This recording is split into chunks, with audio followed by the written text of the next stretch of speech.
अस्सलाम वालेकुम स्टूडेंट्स। आज उर्दू का हमारा टॉपिक है अल्फाज मुतज़ाद और हमारी वर्कबुक का पेज नंबर है 42 एंड पेज नंबर 43। अल्फाज मुतज़ाद क्या है? मुतज़ाद ऐसे अल्फाज जो अपने मतलब के लिहाज से, अपने मानी के लिहाज से बिल्कुल उल्ट हों, उनको हम मुतज़ाद अल्फाज कहेंगे। जैसे कि हमारे पास आसमान है तो ज़मीन है, मर्द, औरत, नया, पुराना, यानी जो भी हमारे पास एक ऐसा वर्ड है, एक लफ्ज़ है, हम उसका मतलब जो है उसके बिल्कुल अपने मतलब के लिहाज से उल्ट अल्फाज जो होगा वो हमारा मुतज़ाद होगा। यहाँ पे ये सारे मुतज़ाद अल्फाज दिए गए हैं। यहाँ पे है कि ख़त कशीदा अल्फाज के मुतज़ाद लिख कर जुमले दोबारा लिखें।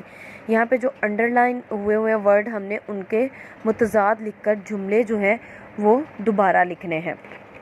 जैसे यहाँ पे दिए गए हैं मुतज़ाद अल्फाज, गर्मी है तो उसका हमारा मुतज़ाद आ जाएगा सर्दी।